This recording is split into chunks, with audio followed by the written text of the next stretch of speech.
Hi student, welcome to my channel English Amar ji में। आज हम सीखेंगे बहुत ही इम्पोर्टेंट टॉपिक जो कि है डायरेक्ट से इनडायरेक्ट में परिवर्तन करना, जिसको नरेशन भी बोलते हैं। आइए हम देखते हैं कि आज इम्परेटिव जो सेंटेंस हैं उनमें किस प्रकार से परिवर्तन होते हैं। बहुत ही अच्छी तरीके से समझाया जा रहा है, आइए देखते हैं। इसमें कोई विशेष रूल वगैरह नहीं है, लेकिन फिर आपके समझने के लिए थोड़ा हमने लिख दिया है कि इसमें ये रूल नंबर 1।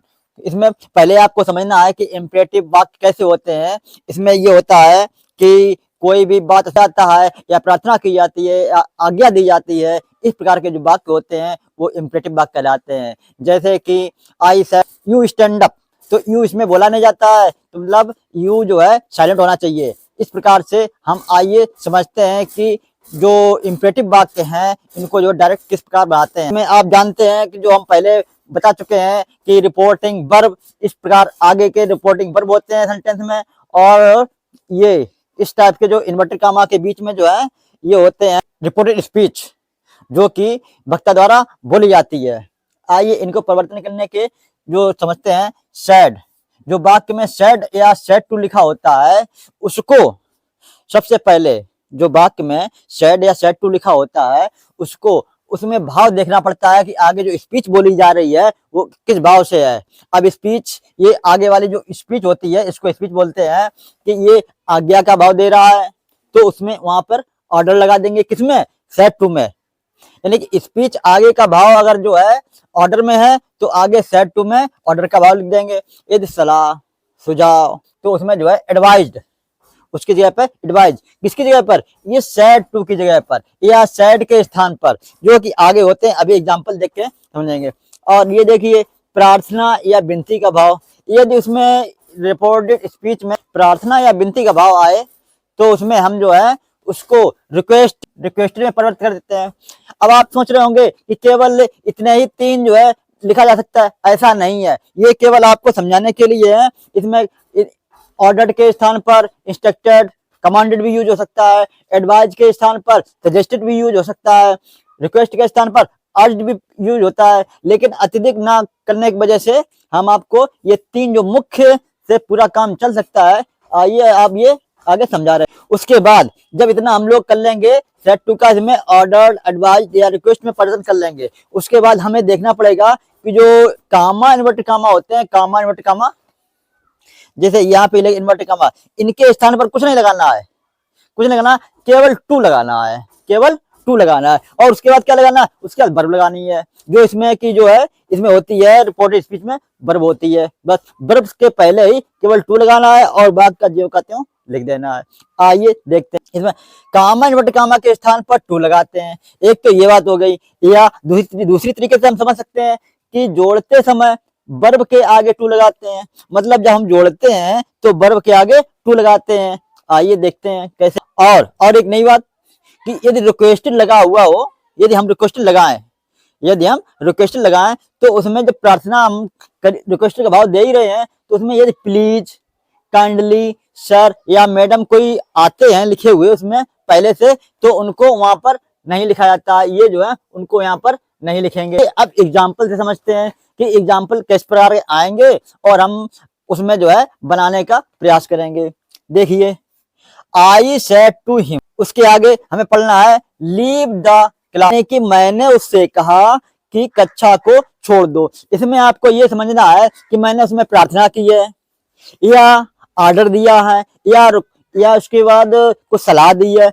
इसमें क्लास छोड़ दो ये साफ दिखाई पड़ता है कि मैंने उसको किसी को ऑर्डर दिया है, आज्ञा दी है। तो हमें क्या करना है, तो ये इस हिसाब से ऑर्डर आज्ञा का भाव दे रहा है तो यहाँ पर सेड टू के स्थान पर ऑर्डर लिख लेंगे। आइए देखते हैं कैसे बनाएं। I order to him. अब उसके बाद कामा इन्वर्टेड कामा जो लगा हुआ है उसकी जगह पर केवल टू लगा लेंगे, कुछ नहीं करना, केवल टू लगाना है। या दूसरा अगर देखते हैं कि आगे का जो भाव इसमें जो है जो वर्ब दी हुई है इसके आगे टू लगाएंगे, बात एक ही है। चाहे वर्ब के आगे टू लगा दो या कामा के कामा की स्थान पर टू लगा दो। तो आइए जोड़ते हैं। टू लीव द क्लास, है ना, एकदम इजी, बहुत सिंपल तरीके से हो गया। केवल आई ऑर्डर टू हिम, यानी कि आई ऑर्डर हिम, उसके बाद यहाँ पर टू लगा दिया है। टू और पूरा का पूरा उतार दिया है। आइए अब दूसरा देखते हैं। The teacher said to boy, अध्यापक ने लड़के से कहा। ध्यान से समझना, एकदम बहुत इजी है। टीचर ने या अध्यापक ने लड़के से कहा, comma inverted comma begin, obey your elders. ये हमारा जो है इम्परेटिव वाक्य है, इसको डायरेक्ट इनडायरेक्ट में स्पीच में परिवर्तन करना। अब इसमें समझना है कि ये जो बात कही गई है इसका अर्थ निकालना जरूरी है। यदि अर्थ नहीं निकाल पाएंगे तो हमें समझ नहीं आएगा। ओबे योर एल्डर, बड़ों की आज्ञा माननी चाहिए। किसने कहा? टीचर ने कहा, एक लड़के से कहा। तो इसमें हम ये समझ रहे हैं कि इसमें क्या बात की है, ऑर्डर दिया नहीं गया है, रिक्वेस्ट की नहीं गई है, इसमें एडवाइस यानी कि सलाह या सुझाव दिया गया है। तो हम इसमें से इसमें एडवाइस लगा देंगे। The teacher advise the boy, teacher advise. अब यहाँ कामा इन्वर्टेड कामा के स्थान पर टू लगाएं, या हम दूसरी तरीके से समझ सकते हैं कि जो उसमें वर्ब दिया है उसके पहले टू लगाएं, बात एक ही है। तो यहाँ पर टू ओबे, यहाँ पर टू आगे लिखते हैं ओबे। योर बदलेगा ऑब्जेक्ट के अनुसार, बॉय के अनुसार बदलेगा। योर जो है बदल जाएगा बॉय के अनुसार। ये जो है रूल जो है हम पिछले वीडियो में बता चुके हैं। मतलब ये हो जाएगा obey his elder, teacher advise the boy to obey his elders. आइए नेक्स्ट देखते हैं। शी सेड टू हर, उसने उससे कहा। किसी लड़की ने किसी दूसरी लड़की से कहा। ही सेड टू हर, उसने उससे कहा। क्या कहा? कामा का बिगिन, जो बात कही है इसके अंदर लिखी हुई है। Kindly give me a pen, कृपया मुझे एक पेन दे दीजिए। अब आप जरा ध्यान से सोचिए कि please kindly give me a pen, कृपया मुझे पेन दे दीजिए। इसका मतलब क्या हो सकता है? ऑर्डर है नहीं, एडवाइस सलाह है नहीं, तो इसका मतलब ये रिक्वेस्ट है। और एक पहचानने वाली बात है, सर प्लीज, ये शब्द अगर आते हैं तो हम समझ जाते हैं कि ये जो है रिक्वेस्टेड वाले जो है वाक्य हैं। अब आइए से बदलते हैं। शी सेड टू हर, इस सेड टू को जो है रिक्वेस्ट में परिवर्तित कर देंगे। शी रिक्वेस्टेड हर। अब ये कामा या इन्वर्टेड कामा के स्थान पर इन स्थान पर टू लगाएं, अथवा दूसरे तरीके समझ सकते हैं कि इसमें जो वर्ब होगी उसके पहले टू लगाएं। तो वर्ब इसमें है गिव, इसके पहले टू लगाएंगे। और काइंडली बात जो शब्द है इसको हम रिमूव कर देंगे, इसको हटा देंगे। टू टू गिव मी जो है सब्जेक्ट के अनुसार सीक्वेंस बदल जाएगा, तो ये हो जाएगा हर ए पेन। एकदम इजी से समझ में आ रहा होगा, उम्मीद है। और आइए नेक्स्ट जो है एग्जांपल देखते हैं। Madam said to girls, madam ने लड़कियों से कहा। Comma inverted comma begin, sit properly, सही से बैठ जाओ। इसमें हम जरा ध्यान से अगर समझेंगे, ऑर्डर है कि एडवाइज है कि रिक्वेस्ट है, तो इसमें सिट प्रॉपर्ली, इसमें ये ऐसा लग रहा है कि इसमें आज्ञा दी जा रही है कि सही से बैठो, सही से बैठ जाओ। तो मतलब इसमें ऑर्डर दिया गया है, तो इसलिए इधर ऑर्डर का अगर भाव है तो सेड टू का ऑर्डर में परिवर्तित करेंगे। Madam order the girl. अब कामा कामा की जगह पर टू लगाए, या इसमें जो है जो वर्ब दिया गया उसके पहले टू लगाए, बात एक ही है। तो यहाँ सिट के पहले टू लगाए या कामा टू लगाए, तो टू सिट प्रॉपर्ली, है ना? एकदम इजी। उम्मीद करते हैं आपको समझ में आ गया होगा। हाँ स्टूडेंट, या पढ़ने में आपको जो है अच्छा लग रहा हो तो हमारे वीडियो को लाइक करें, चैनल को सब्सक्राइब करें। आइए और देखते हैं। अब बचा हुआ है इसका नेक्स्ट जो भाग है जो है निगेटिव। निगेटिव किस तरह बनते हैं? आइए, निगेटिव एकदम बहुत ही सिंपल है, तुरंत ही आपको समझ में आ जाएगा। बस जरा सा आप रुके रहिए और देखिए। निगेटिव बनाने के लिए इंपरेटिव में परिवर्तन, किसमें? निगेटिव में। निगेटिव कैसे बनाए जाते हैं? कोई विशेष रूल नहीं है, लेकिन फिर भी आपको इंगित करने के लिए लिख देना कि यदि वाक्य में उसमें जो है डोंट का प्रयोग होगा, डोंट, डू नॉट या डोंट, तो डू नॉट हो या डोंट हो तो उसको नॉट टू में बदल देंगे। ये टू वही वाला है जो कि बीच में लगता है, लेकिन थोड़ा उसको लिखने का तरीका चेंज हो गया है और कुछ नहीं है। ये नॉट, डू नॉट को नॉट टू में परिवर्तित कर देते हैं। और आइए देखते हैं, एक दूसरा भी उसमें तरीका होता है कि यदि सेड या सेड टू को फॉरवर्ड में बदलेंगे। फॉरवर्ड का मतलब ही निगेटिव होता है, इसलिए जिस वाक्य में फॉरवर्ड का आगे प्रयोग होगा, सेड या सेड टू का फॉरवर्ड लगेगा, उसमें आगे जो है नॉट का प्रयोग नहीं होगा। ये आपको थोड़ा ध्यान रखना है।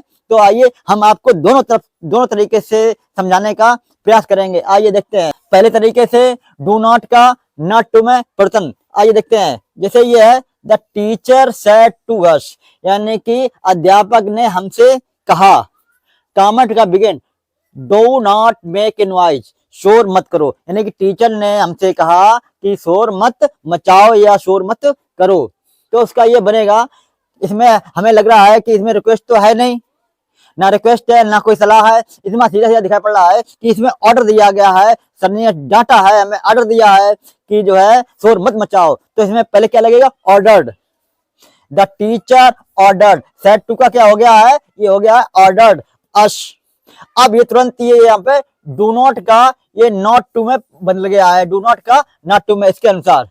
और सेम टू सेम वैसा उतार दिया गया है, मतलब सीधा सीधा बन गया है the teacher ordered us not to make a noise, यानी कि शिक्षक ने आज्ञा दी कि शोर मत करो। अब इसी को दूसरे तरीके से समझते हैं जिसमें कि फॉरवर्ड लगेगा, और जब फॉरवर्ड लगेगा तो उसमें नॉट का प्रयोग नहीं होगा। क्यों नहीं होगा, क्योंकि फॉरवर्ड का मतलब ही निगेटिव है, मना करना, तो उसमें नॉट का द्वारा प्रयोग होने की जरूरत ही नहीं है। आइए देखते हैं, सेड टू के स्थान पर जो है हमने इसमें सेड टू के स्थान पर फॉरवर्ड का प्रयोग किया। The teacher forward, the teacher forward, यानी कि अध्यापक ने मना किया अस हमको। अब उसको जो है आगे का वाक्य ये सिंपल में बन जाएगा, जैसे कि हमें ये बता दिया गया है सेड या सेड टू को फॉरवर्ड में परिवर्तित करेंगे और उसका अगला भाग सिंपल बना देंगे, उसका क्या कर देंगे, सिंपल कर देंगे। जैसे कि टीचर फॉरवर्ड अस, अब उसको सिंपल बनाने के लिए टू से जोड़ दिया गया है और मेक ए नॉइज, या ये वर्ब है, वर्ब मेक के पहले टू लगा दिया गया है, तो ये सिंपल बन चुका है। आइए देखते हैं नेक्स्ट दूसरा दूसरा example. Father said to him, पिताजी ने उससे कहा, कमेंट का begin do not sit here, यहाँ मत बैठो, यानी कि पिताजी ने उससे कहा कि यहाँ मत बैठो। इसका जो है इनडायरेक्ट स्पीच में परिवर्तन करना है, कैसे करेंगे आइए देखते हैं। यहाँ साथ साथ दिया पड़ रहा है डोंट, यहाँ मना किया गया है, मतलब ये ऑर्डर है, रिक्वेस्ट है नहीं, ना ही एडवाइज है, तो यहाँ पे सीधा सीधा दिया पड़ रहा है ये जहाँ पर ऑर्डर दिया गया है, तो इसको यहाँ पर ऑर्डर चेंज कर लेंगे। जैसे फादर ऑर्डर हिम, और सिंपल जो है डू नॉट का नॉट टू में परिवर्तित कर देंगे, इसको हटाकर पूरा यहां से, और ये भी चला जाएगा यहां से,